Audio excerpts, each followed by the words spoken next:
Hello everyone, हमारा question है an atomic orbital has n equals to 3। What is the possible value of l and m? List the quantum number m and l of element of 3D orbital. What is the following orbital are possible? Which of the following orbital are possible? अब कौन सा orbital यहाँ पे possible है, ये हम लोग को बताना है। चलिए समझते हैं।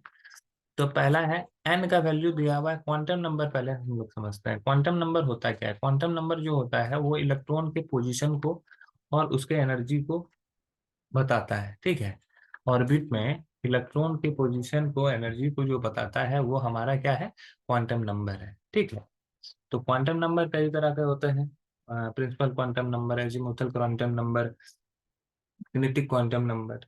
तो इस तरह से क्वांटम नंबर क्या होता है।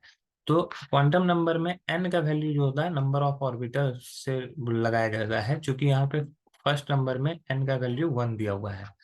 तो हमारा एल जो होता है, एल एल का वैल्यू होता है 0 to n-1।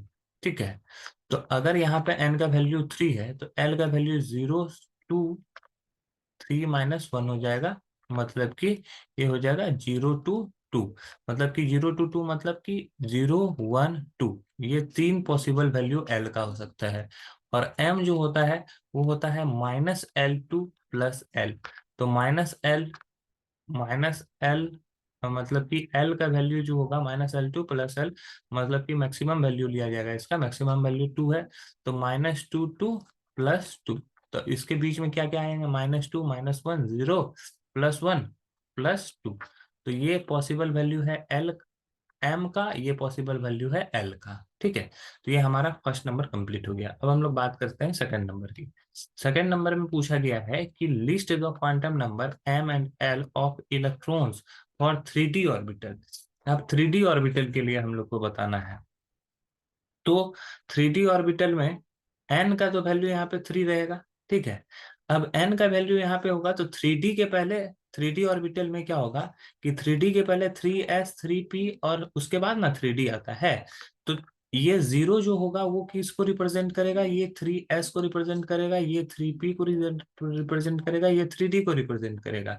तो एन का वैल्यू 3, एम का वैल्यू, सॉरी एन का वैल्यू यहाँ पे, एन का जो वैल्यू हो जाएगा वो क्या हो जाएगा? नॉट एन, एन का वैल्यू तो हम लोग निकाल चुके हैं 3। एल का वैल्यू जो यहाँ पे हो जाएगा वो क्या हो जाएगा? 2 हो जाएगा। और एम का वैल्यू -L2 + L होता है, तो एम का वैल्यू -2 -1 0 +1 और +2 हो जाएगा। ठीक है, और आखिरी जो है, which of the following orbital are possible? तो कौन सा ऑर्बिटल पॉसिबल होता है? तो एन का वैल्यू अगर 1 लेते हैं तो वहां पे 1s पॉसिबल है। अगर एन का वैल्यू 2 है तो 1s और, सॉरी 2s 2p होगा। अगर n का वैल्यू 3 है तो 3s 3p और 3d होगा। अगर n का वैल्यू 4 है तो 4s 4p 4d और 4f होगा। ठीक है, अब यहाँ पे 1p बोला गया है, तो 1p तो पॉसिबल नहीं है। n का वैल्यू वो जब 1 रहता है तो सिर्फ और सिर्फ s ही वहां पे प्रेजेंट रहते हैं, तो 1p पॉसिबल नहीं है। 2s 2p, तो 2s भी पॉसिबल है और 2p भी पॉसिबल है, ये दोनों पॉसिबल है। और 3f पॉसिबल नहीं है, थर्ड ऑर्बिटल में सिर्फ d तक होता है। तो यहाँ जो पॉसिबल ऑर्बिटल है वो हो जाएगा, थर्ड का आंसर मैं यहाँ नीचे लिख देता हूँ। पॉसिबल ऑर्बिटल कौन कौन सा है? 2s एंड 2p, ये दोनों पॉसिबल ऑर्बिटल है। तो ये हमारा थर्ड का आंसर है। आई होप ये क्वेश्चंस आपको समझ में आए होंगे। That's all, thank you.